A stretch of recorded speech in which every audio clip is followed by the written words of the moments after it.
In the early 70s, OPEC didn't like what we were doing in Israel. Same old story. And so they cut off our oil supplies. So some of you will remember these long lines at the gas stations. And we feared we were going to have another depression like the 1929 depression. And so the U.S. Treasury Department came to me and other economic hitmen and said, listen, you know, we can't allow OPEC to blackmail us anymore. You guys got to come up with a plan so this will never happen again. We knew that that plan had to involve Saudi Arabia because it had more oil than anybody else. The deal we finally struck with the House of Saud was a deal whereby they would return almost all the money they made from selling oil to the United States, invested in U.S. government securities. The U.S. Treasury Department would use the interest from those securities, which over the years has amounted to trillions of dollars, to hire U.S.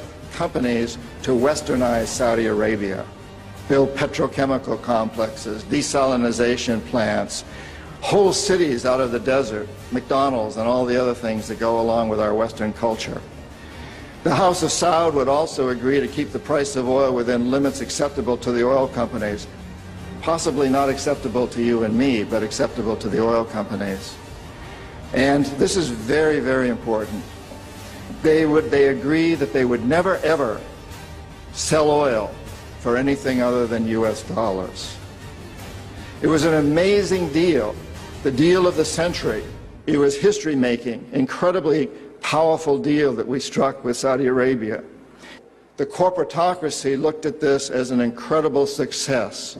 I had done my job. We economic hitmen did a great job with that one. So we decided that Saddam Hussein ought to accept something very similar.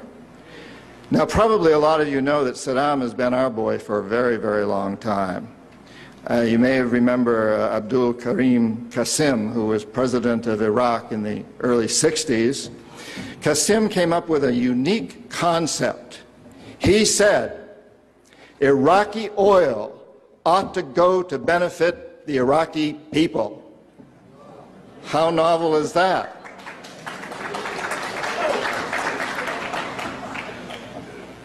But we didn't like that very much. He began to tax the oil companies, particularly the British and some American companies, and threatened to nationalize our oil companies. And so we decided that Qasim had to go. The CIA sent an assassination team. It was headed by a man who was still going through high school, an Iraqi citizen who was still going through high school. They riddled Qasim's car with bullets on the streets of Baghdad and missed him. The head of this assassination team was wounded and fled to Syria. His name was Saddam Hussein.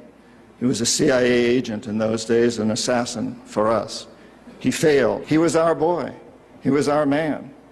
And so, and we sold him a lot of, and gave him a lot of tanks. We built him, Bechtel built him big chemical, I ought to know, my father-in-law was chief architect at Bechtel, built Saddam big chemical plants that were used, and we knew that they were used to make mustard gas and other chemical weapons that were being employed against the Kurds and later the Iranians. We knew this, but we sold him these things. You have to remember that Middle Eastern oil is the oil that's used by a great deal of Europe and China and Japan. If we control Middle Eastern oil, we control our biggest potential competitors, Japan, China, Europe.